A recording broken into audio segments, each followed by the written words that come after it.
We are taking a walk here at Lake of the Isles with Vanessa Nordstrom here. Vanessa's got her own clinic, and it's what? Fight. Find. It stands for Find Your Tribe. That's awesome. And we get to use a selfie stick, so if there's a little bit of wobble, just enjoy.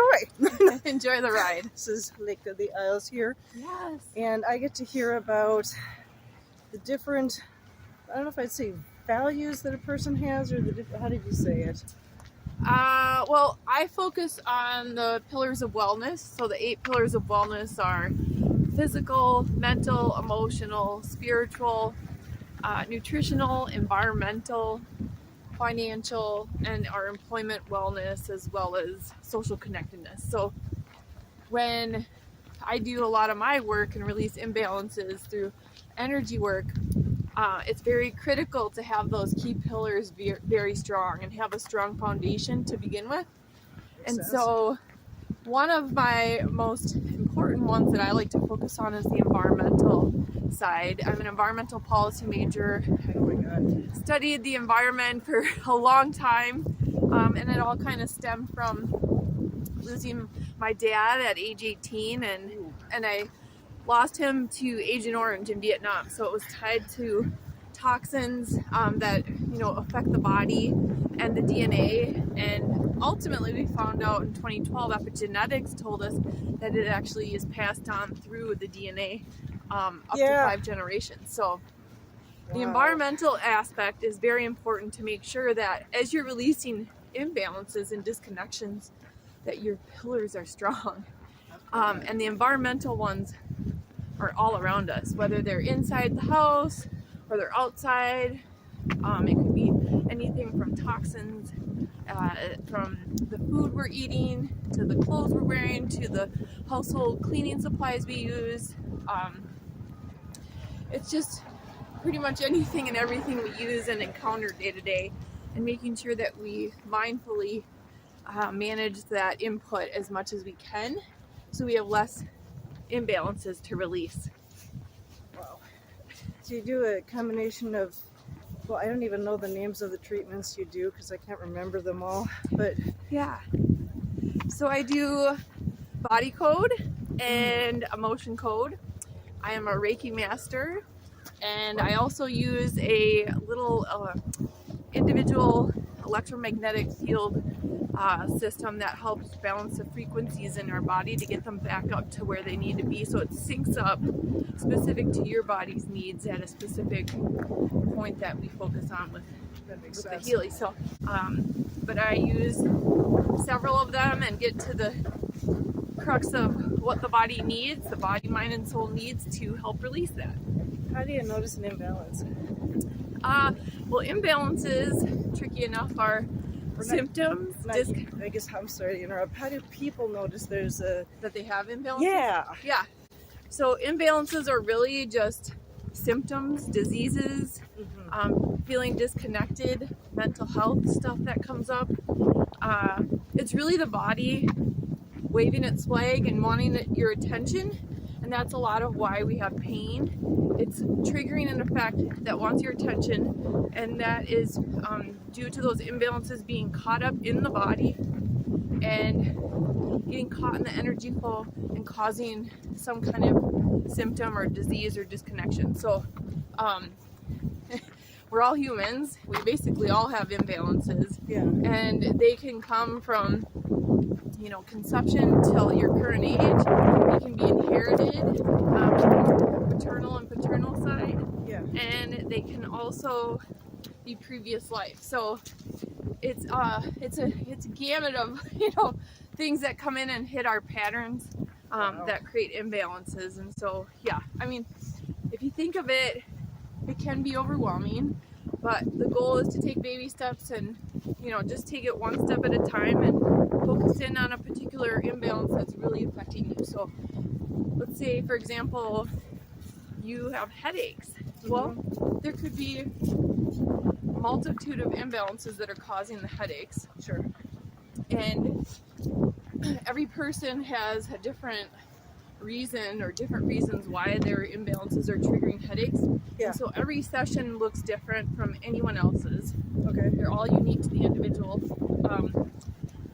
And it's, it could be anything from, it's like 3 trapped emotions that's trapped on your pituitary from an instance when you're 14 years old, and then there's an imbalance going on with your heart, or there's an imbalance that's going on in your amygdala, which is tied to your fight or flight.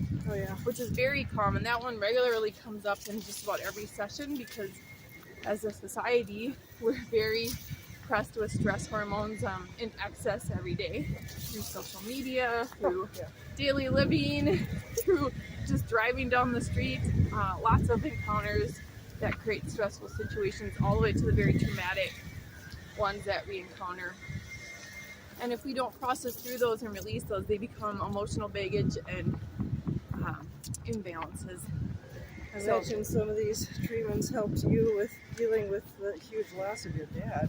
Yes, and I absolutely wish that I had, access to these kind of tools when I was 18 years old. So, I'm here 28 years later and working through some amazing releases and things that have been kind of stagnant in my body and causing a lot of barriers and problems and physical symptoms, all sorts of stuff. I've been able to release, and it's just amazing to me. So the feeling, yeah. Oh my God. Yeah. And going back to why I'm so focused on the pillars as well, as I mentioned, like these imbalances come in from every direction, every day, all the time. And so having these stable, strong foundations allows you to kind of ward off future stuff coming in. Yeah. And so I've been heavily focused on the environmental side. I actually spent, 18 years on the corporate food side. 18 years. Yeah, so I know the food industry inside and out, and I know, a lot of information that we generally don't think about when we're consuming our food. So unreal. Yeah. I saw a lot of the waste created as far as in the sales aspect of it, and yeah, saw the multiple ways of serving the food and using it and who would enjoy it, but I always was curious about the other side. Yeah, so I studied everything from how we consumers shop and eat and think about our food, how we engage in a social manner, how we just engage individually while eating our own snacks at home. And there's a science to it all. So, sure. Okay, good. Just making sure that it counts. Oh, sure. I can crop that part out. They're like, woo, hello. No. So there's a science. Oh, yeah. There's multiple sciences. So when you walk into a grocery store, for example, everything is laid out with a scientific formula. It's all data based on how the consumer shops, how the consumer looks, and what's the most eye-catching, all the way down to the colors that are used. So red, orange, yellow are food and hunger colors. Yeah. So a lot of packaging has those colors. And you think about restaurants, Burger King, McDonald's, Taco Bell, there's a lot of browns and yellows and oranges and reds. And those are food triggering colors. Other things that are used to trigger hunger and an urge, even an addiction to food, is a lot of the ingredients that are used. There's so many additives. So in the US, there is very limited regulation on what's allowed, and there's very vague labeling on what's allowed in the ingredients. So you need to be very mindful and educated on what goes into those, because those additives can be hidden behind certain terms such as natural flavoring. Oh yeah. That could be a multitude of chemicals that were synthetically derived. It could be, you have all your different sugar names. Oh God. Don't get me started. No. all of the, I'm like blinking right now. Sorbitol, maltitol, sucralose. All of them. Now the ones that I really want to call out are especially important, especially in those teen years, are MSG, so monosodium glutamate. It's a salt, but it's a flavor enhancer, and it acts as a enticer to the taste buds. That's right. It makes the taste buds go zoings, and they get activated, and they're like, yes, Eat me! I want more. And that means more dollars into those food companies, because it's an addictive piece that is drawing you back.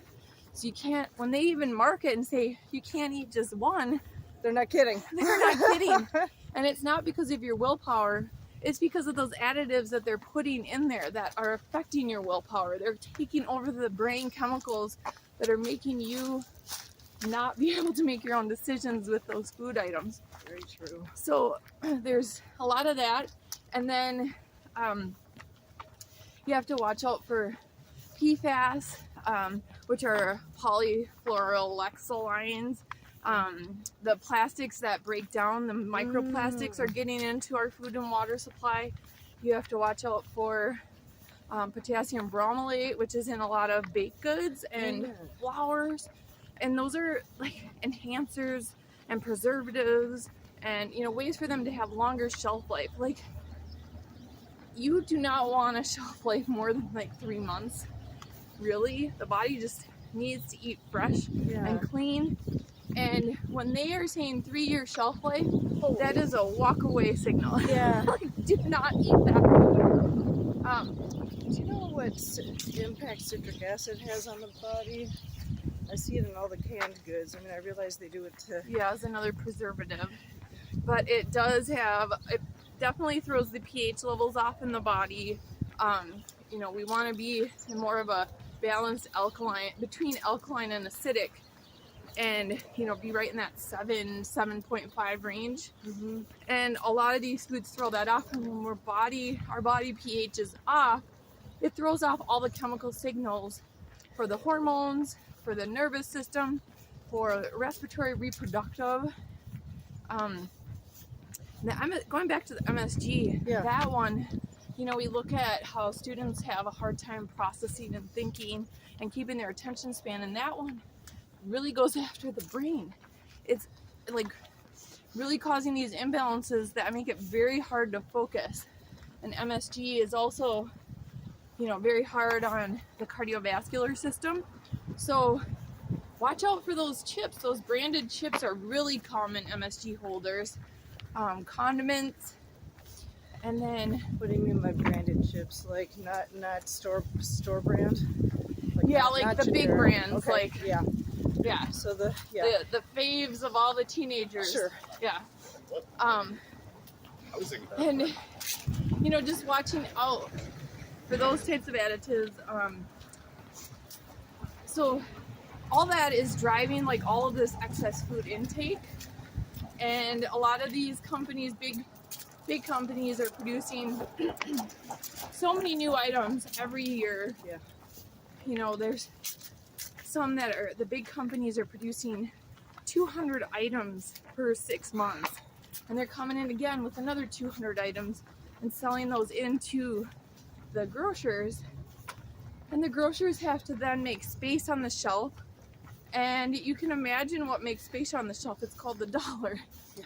And so, you know, using the big muscles and flexing the almighty dollar is what really creates what's going to be available on the shelf. Sure. So, you know, be mindful of where you're shopping. Yeah. What's on the ingredient labels. Making sure that, you know, ultimately you shouldn't have more than 7 ingredients on a label. Which, if I can interrupt, I forgot what the reasoning is behind which ingredient comes first. Which should never be sugar. Well, I'm sorry. What I meant was the base ingredient, like the main purpose of the food product should be the main ingredient. It should never be sugar. And it should never be like a flour or, you know, something that has to bring a food item together. Is it based on the weight of the ingredients? No. No? Okay. Like if you are eating like less processed foods, more whole foods, that is, you know, kind of wrapped up in a wrapper but homemade, the key ingredients should be like what makes the product up. If it's like a fruit roll-up, it should mostly just be that fruit. Yeah. And you shouldn't have sugar. You know, there's all natural sugars that the body can process. Yeah. And have in moderation. Sugar, this is like a mind-blowing fact for people, but the American Heart Association recommends 25 grams of sugar per day for a female white woman, and then 35 grams for a male, and it's 15 grams a day per kid. So you can see in America that we are blowing those numbers out of the water, and there are so many things that are added to the food that, just like going back to where we started with the additives that are drawn to the tongue and create these textures and everything that make it really exciting and addictive. The mouthfeel, is that what it's called? Yep, the mouthfeel. It creates this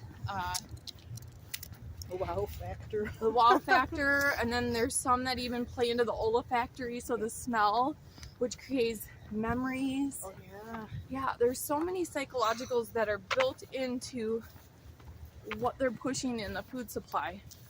And then, you know, the introduction of Costco's and big club stores, Costco's and Sam Clubs and BJ's and big box, they started like creating large bulk items, but then that really stemmed into creating a lot of waste. Yeah. And also on the flip side, they also started creating in the 90s convenience and customization. So personalized food, I want it exactly how I want it. So then we saw the introductions of, you know, all the fad diets brought out the 100 count or the 100 calorie packs. So they were exactly, you know, the number of calories I needed. They have my custom flavors of every kind of cracker, and my custom flavors of every kind of cookie and every kind of tea. And so all this customization, instead of eating just real food, yeah, creates a lot of waste. And so now here we are with, like, it's I think it's, even looking at the numbers, the last time I really looked was like 2020. It's over like 500 pounds per person. So if you think of a family of 4, you know, that's over 2,000 pounds of food waste a year. yeah, And, you know, at our house, we try and consume as much of a raw product as we can. yeah. And then any excess goes into compost. And compost is just now starting to kind of roll out as a residential service in Hennepin County, a little bit in Washington County. Up north, they've done a better job out of necessity and come together and had that going longer. But being able to compost is an opportunity to like reconnect the whole ecosystem, the whole eco cycle, and all that food waste goes back into the soil. And soil ultimately like keeps us all alive. Yeah, it's the source of all our food. It's a source of, you know, being able to ground with the earth and the environment and the diversity of the environment. All of that is connected, and so it's so critical and key to making sure that that soil nutrition is healthy. So being able to compost and put it back into the earth and grow new food is the ultimate goal. Oh yeah. My composting worms have worked very hard for us this summer. Yay! Vermicomposting, that's right. And they've been eating coffee grounds lately. I need to learn to leave them alone though, because yeah, let them be. They know their work role. Oh yeah, that's a good way to say it. Oh my god. Like, tell me about what kind of things you learned. You were, I think, managing a co-op at some point, or working inside a co-op, and well, I was running my own composting business that was helping different companies pull together a program that was going to help them institute composting at, so if it was restaurants, schools, hospitals, office buildings, and just figuring out like all of the key processes that were needed to make sure that they could have all the logistics there to run a composting program and have it picked up and brought and processed, so that it was just one fluid process system, very easy to manage. And that was really a cool thing to be able to work with like restaurants who were looking to figure out, how do we do the space now that we have garbage and we have recycling, and now we have to add a third component of composting. And getting very creative with the space that's needed, and how you get that picked up. And the society itself had to kind of catch up as well, because it had to have the services in place. Not all the cities were offering compost pickup. Also in like 2017, a lot happened in 2018, 2017, where the recycling industry kind of started falling apart. Oh, jeez. And China was no longer taking these large barges of all of our recycling, and so we were left with a lot of waste. And I always love this statement, but everything ends up being tracked or recycled in some way, shape, or form, and nothing actually ever goes away. So like, you throw something away and it never actually goes away. It goes somewhere for someone else to take care of. That's true. And I always love keeping that top of mind when I'm making a purchasing decision, when I'm eating, when I'm cooking, all of that. And so I'm just always kind of thinking about ways to, how will I reuse the excess? Do I need this much? Kind of having all those questions roll through when I make decisions. Oh, very much so. Now, do you have a fridge that is suited for the size of your family, unlike ours? We actually have an extra fridge because when we moved in, there was one down in the basement. Okay. And so we have we have frozen stuff, extra frozen stuff down there, and our extra fruit and everything. And when we get to the point where there's like fruit that's getting questionable or veggies that are getting questionable, there's always recipes to reuse them. The biggest one for fruit is smoothies. Oh yeah. Yeah, and lots of times it's, maybe not as palatable to eat a strawberry that's starting to feel a little more mushy, but if it goes in a smoothie, it still has nutritional value. It's not gonna, kill you or make you sick. And it's giving you a nice, filling, healthy snack. So that's very true. I think even in our case, well, my husband Norm and I are in a one-bedroom condo with the same fridge that the place came with. Okay. And while it was a good amount for me, when I got married, I realized, okay, this is suddenly a two-person fridge. Yeah. And I am very waste conscious, and I'm not talking about my middle waste here. I'm talking about food waste, right? Right. And just like today, I opened up this scary looking bag of cauliflower. Oh boy. Thinking of all the great intentions we'd had. Yeah. And we do cook a lot, and we have a lot in the freezer too, but there must be a better design or a better way to organize food. Well, for starters, having a transparent crisper would help instead of making it a rotter. Right. Yeah. I mean, those who are listening to this, comment below, please, if you've got some genius solution for making sure that you see what the old stuff is and using the new stuff. Yeah. I totally recommend never going to the grocery store before you've looked at your inventory, you've made a list, and never go hungry. Do not go to the grocery store hungry, because you'll buy things you shouldn't have bought. And then it ends up being an excess thing a lot of times, because marketing's so monumental and effective on our brain, especially when we're in a hunger stage where we're not at our best and we're kind of less strength and less willpower, and you'll buy things that you're like, you get home and you've ate, and then you look at that and you're like, I don't even know why I bought that. Why would I eat that? And I've also realized, I mean, we've had experiences with the food shelf. I recommend you check it out. There's some places called food pantries. Yes. It's the same stuff everybody else has, just the excess of it. Yeah. And mind those labels, because you might say low salt pasta sauce. Well, then what gives it its flavor if, all right, maybe high fructose corn syrup. Guess who took one of those cans home after quickly looking? Oh my God, I was so mad at myself. Yeah, you've got to check all those labels, because a lot of times sugar is the first or second ingredient, and you know, they're hidden in everything. The spaghetti sauces, pasta sauces, marinaras, dressings, juices galore.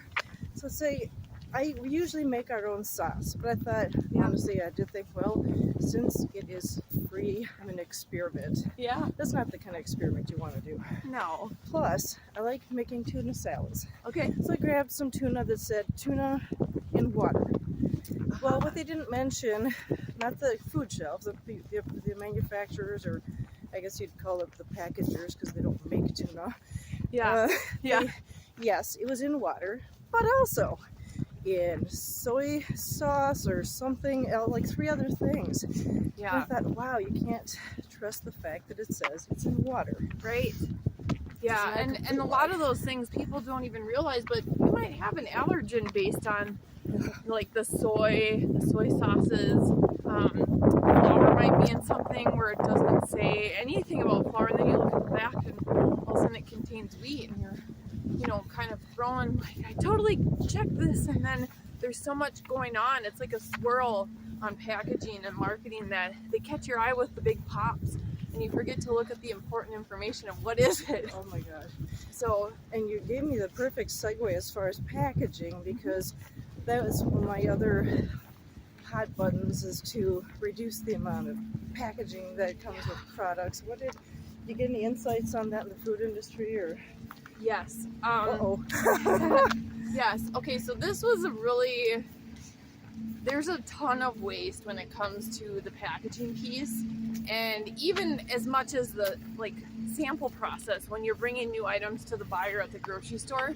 There's a lot of companies that are the big corporate ones that are packaging in, sometimes they use white packaging with just a black label to say what it is, and you can't donate that because it's labeled not for resale, and you can't give it to another consumer without their intel of what it is.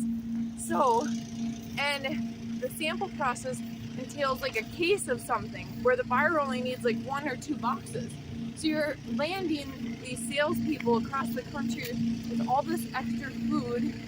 They have to figure out what to do with, and I can't go to a food shelf because of those labeling restrictions and, you know, being a white package. So it's like, that is one piece. And then there's a lot of, you might notice when you open a bag of chips or a cereal bag that they put in by weight. Yeah. And it's so misleading, because all of a sudden you'll open the bag or you'll open the box of cereal or the pasta or whatever, and you get like this much.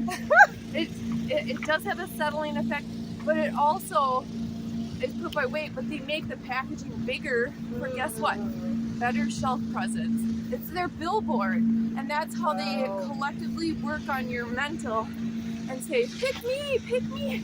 Yeah. So all that excess billboard is, you know, creating a lot of packaging waste. And going back to that 2018 where we don't really have recycling working at its best for us right now, because as I said, China pulled out. They didn't want our trash anymore. So we had to start, you know, refiguring out how we're going to manifest this trash upheaval that we have, and making sure that we find new ways. And also, a lot of the resources that we had went under. So there was like actually 10 recycling facilities, and now I think we're down to 2. And so it's very misleading. This is another very big heartbreaking thing for me, is I used to push recycling so hard. And one, I learned in the 70s that they put the onus on the consumer with recycling, predominantly with Coca-Cola. And they made the consumer take the onus of getting the bottles back out of the waste stream and putting them back into a reusable system. Like, they actually used to reuse them, so that was purposeful. But then it became like, oh, we're going to create this recycling program and put the onus on the consumer to keep it out of the waste stream. And it's not on the manufacturer at all. And they're kind of making you feel bad with the marketing that they created. They used a Native American who was crying about the waste all over the land and really kind of pulling at heartstrings to make sure that everyone was able to do their job. And it was on them to make sure that nothing went into the waste stream, when really it's on the onus of the manufacturers to purchase the right packaging sizes, to purchase stuff that can be reused or is biodegradable. And, you know, it's on them. So Very true. think about those things too as a consumer, as you're the purchasing power. I would love to work with a sustainability department, or potentially be their sustainability department. Yeah. Part-time, since I'm a solopreneur. I don't want to, Yeah. I don't know, I shouldn't say I don't want to. Yeah. My The time's not right yet. Exactly. I mean, Yeah. I'm here to market other people's abilities and shine the light on them. Yep. Choose your language. Yeah. And the good thing is, so I was at a big company like 15 years ago. Well, not even that long ago. 2012. So like 11 years ago. And that's the first time like corporate sustainability reports started coming out. Yeah.